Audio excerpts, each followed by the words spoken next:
मेरे बच्चे, जब खुशी का दरवाज़ा बंद होता है, एक खुशी का दरवाज़ा बंद होता है, तब मैं तुम्हारे लिए हजारों द्वार खोल देता हूँ। लेकिन तुम्हारा ध्यान उसी एक दरवाजे पे टिका रहता है जो बंद हो गया रहता है। तुम्हारा ध्यान दूसरे दरवाजे पर जाता ही नहीं है, जो तुम्हारी प्रतीक्षा कर रहा होता है, जो तुम्हारे लिए तुम्हारा बाबा लेके आया रहता है, तुम्हारा भगवान लेके आया रहता है, उस दरवाजे की तरफ तुम्हारा नज़र ही नहीं जाता है। मेरे बच्चों, तुम्हारा पवित्र दिल कई चमत्कारों का रचनाकार है, पर तुम्हारा अहम जो है ना, उसको अनदेखा कर देता है।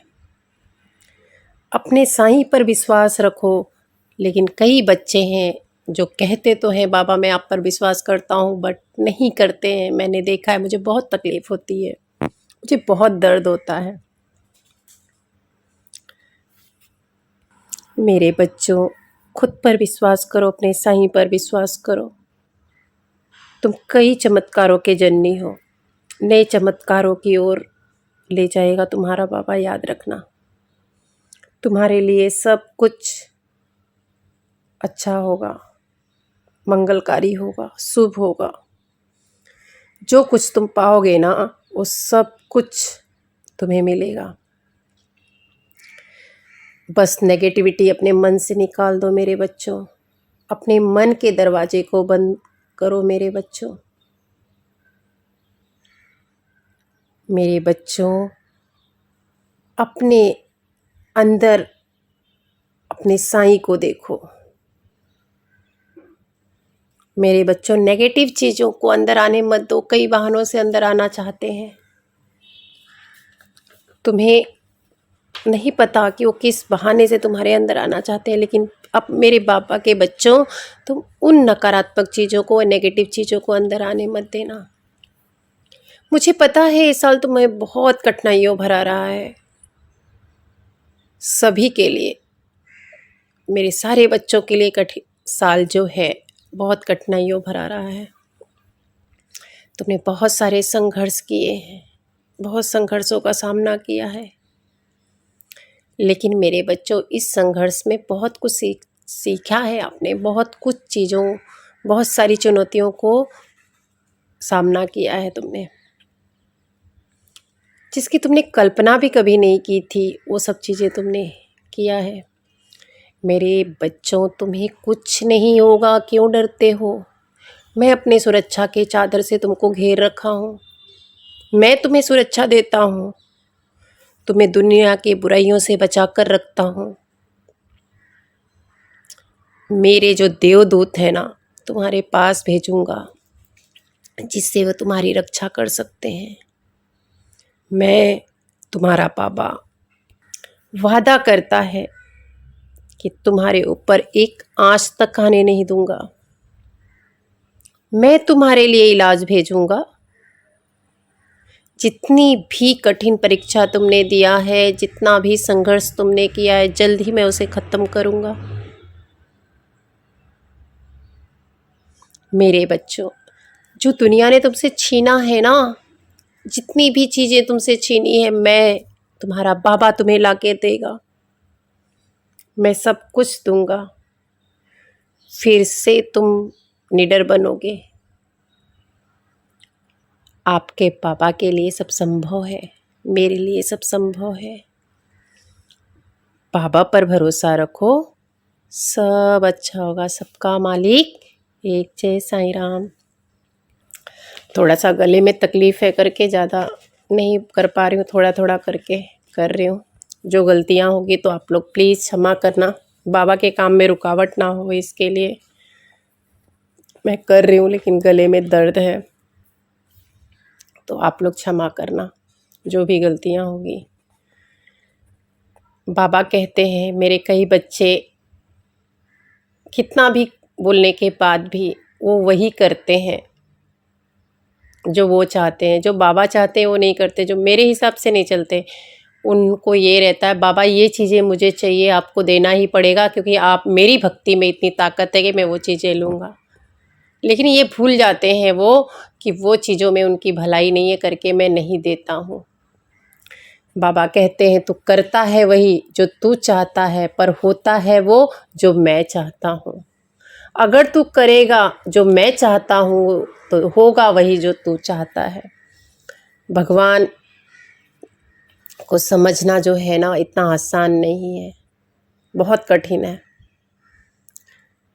भगवान अगर हमारा काम नहीं करता, भगवान पर से भरोसा हट जाता है। दीदी ने ये काम बताया, दीदी से काम नहीं हो रहा है, दीदी से चलो बात करना बंद कर दे, किसी दूसरी दीदी के पास जाएंगे, किसी दूसरे भैया के पास जाएंगे। ये होता है तुम्हारा विश्वास, ये होता है तुम्हारी भक्ति। अरे खुद का विश्वास इतना अटल होना चाहिए कि जो भी हो सब अच्छा होगा। एक कहानी के माध्यम से आपको बताऊंगी। एक बार गरुड़ और विष्णु भगवान दोनों जन पर्वत पर जा रहे थे। उस पर्वत का नाम नहीं लूँगी क्योंकि मेरे जेठ का नाम है इसके लिए। तो पर्वत पर जा रहे थे, रास्ते में एक घर पड़ा जहाँ पे 2 बारात खड़ी थी। गरुड़ जी ने बोला कि भगवान ये क्या, पहली बार देख रहा हूँ कि एक ही घर पे के सामने 2 बारातें खड़ी है। तो कहने लगे कि हाँ, एक ही कन्या को ब्याहने के लिए दोनों बारातें खड़ी हैं। बोले कि ये क्या भगवान, किस वर के साथ में इस कन्या का विवाह होगा? तो बोले कि जिस वर को माँ ने पसंद किया है उस वर के साथ होगी इसकी शादी। तो गरुड़ जो है मन ही मन कहने लगे अब तो मैं भगवान को गलत साबित करके ही रहूँगा, देखता हूँ कि कैसे माँ जिसे पसंद किए उससे शादी हो सकती है। मैं नहीं होने दूंगा, मैं भगवान को आज गलत करूंगा। जल्दी जल्दी गए, उनको पर्वत पर छोड़कर आए और तब तक वो जो माँ ने पसंद किया था उस लड़के को एक कमरे में बिठा दिया गया था। गरुड़ भगवान ने अपने उठाया उनको और ले जाके ऐसे बहुत दूर एक पर्वत पर छोड़कर आ गए। बोले ये तो यहाँ पे इसको ना खाना मिलेगा ना पानी मिलेगा, मर जाएगा, देखता हूँ कैसे शादी करने को बोलते हैं। अब यहाँ आके वापस आते हैं देखने के लिए। तब माँ ने सोचा कि अगर इस लड़के के साथ में शादी नहीं होगी तो मैं मेरी लड़की की शादी किसी और लड़के के साथ नहीं करने दूंगी। उन्होंने क्या किया, एक फल की टोकरी उठाई, उसके अंदर अपनी लड़की को भरा, ऊपर से खाने का सामान रख के वो सोचा कि अगर जो खाने का सामान लेके जाएंगे मेरी बेटी को भी लेके चले जाएंगे। गरुड़ महाराज आए, बोले कि चलो एक काम करता हूँ, उसको छोड़ के आया हूँ, कुछ खाने को दे देता हूँ, और वही टोकरी उठा करके उस लड़के को जहाँ छोड़ के आए थे वहाँ छोड़ देते हैं और बोलते हैं चिंता मत करो, इसमें से जो सामान आपको चाहिए खाना और उसके बाद आप यहाँ पे पड़े रहो, बाद में तुमको ले जाके तुम्हारे घर पे छोड़ आऊँगा। चले जाते हैं इतना कह के गरुड़ महाराज। फिर यहाँ पे वो लड़का जो है खाने का सामान निकालता है तो हाथ में कुछ टकराता है, देखता है तो दुल्हन रहती है। दोनों एक दूसरे को देख करके बहुत खुश हो जाते हैं क्योंकि दुल्हन भी उसी लड़के को पसंद करती थी जिसको पसंद माँ ने किया था। लड़का भी एक दूसरे को देख के खुश हो जाते हैं। और फिर तब तक गरुड़ महाराज आते हैं, उनके पैरों पे गिर के कहते हैं कि आप मेरी शादी करवा दीजिए। गरुड़ महाराज मुस्कुराने लगते हैं और ब्राह्मण बन के उनकी शादी करवा देते हैं। यहाँ उसके बाद शादी करवा के उनको घर पे छोड़ के आते हैं पर्वत पर वापस। तो भगवान को तो सब पता ही रहता है, उनके पैरों पर गिर जाते हैं। तो भगवान कहते हैं आ गए विवाह संपन्न करवा के। तो बोलते हैं कि भगवान आपकी लीला जो है आप ही जानते हो, आपको समझना बहुत कठिन है, इतना आसान नहीं है। हम तो अज्ञानी बालक हैं, हम तो समझ ही नहीं पाए। मैंने सोचा था कि आपको मैं गलत साबित करूँगा, लेकिन होता वही है जो आप चाहते हैं। तो मेरे बच्चों, बाबा इस कहानी के माध्यम से ये कहना चाहते हैं कि भगवान ने जो प्लान करके रखा है, जो सोच के रखा वही होगा, तुम्हारे करने से कुछ नहीं होगा। व्यर्थ की चिंता बंद करो और बाबा भगवान ने जो प्लान करके रखा है उसमें खुश रहो, जो मिलता है उसमें खुश रहो। हम क्या करते हैं, उस चीज़ को पाने के चक्कर में कई चीज़ों को खो देते हैं। जैसे अभी बाबा ने अपने संदेश में कहा कि मैं तुम्हारे लिए एक खुशी का दरवाज़ा बंद करके 1000 खुशी का दरवाज़ा खोलता हूँ, लेकिन आप इतने मशगूल रहते हो उस खुशी के एक ही दरवाजे के पीछे कि हज़ारों के पीछे आपकी नज़र ही नहीं जाती है। जो आपको खुशियों से भर देगा उस तरफ ध्यान नहीं जाता, आपका ध्यान कहाँ टिका रहता है? उसी एक दरवाजे की तरफ। आप भगवान को भी अनदेखा कर देते हो, क्योंकि भगवान से आपको वो चाहिए जो भगवान आपको देना नहीं चाहता।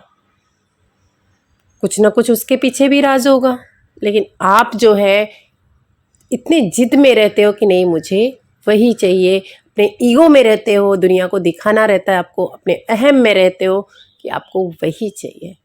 लेकिन मेरे बच्चों, बाबा का ये कहना है कि मेरे हिसाब से चलो, मैं दुनिया बदल दूंगा।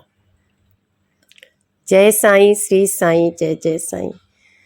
और हाँ, आप लोगों से एक गुजारिश है, इसके लिए व्यूज़ बढ़ाने के लिए या सब्सक्राइबर बढ़ाने के लिए नहीं, लेकिन अच्छे थॉट जो है वो एक दूसरे के साथ बांटने के लिए आप लोग शेयर करिए, लाइक करिए और कमेंट करिए। आप लोग क्या करते हो मालूम, देख लेते हो लेकिन लाइक नहीं करते हो, उसमें पैसे खर्चे नहीं होते हैं। ये बाबा का प्रसाद है, बांटो। प्रसाद जितना बांटोगे उतना पुण्य मिलेगा, उतना अच्छा होगा। आप सोचो कि मेरे पास टाइम ना रह के भी मैं बाबा का प्रसाद आप तक बांट रही हूँ। आपको तो बस शेयर करना है, अपने लोगों तक पहुँचाना है, क्योंकि कई लोग जो हैं टूटे हुए हैं इस समय पे, इस भाग दौड़ की ज़िंदगी में कई लोग टूटे हुए हैं। तो प्लीज़ आप लोग भी शेयर करो, कमेंट करो, लाइक करो। जय साईं, बाबा खुश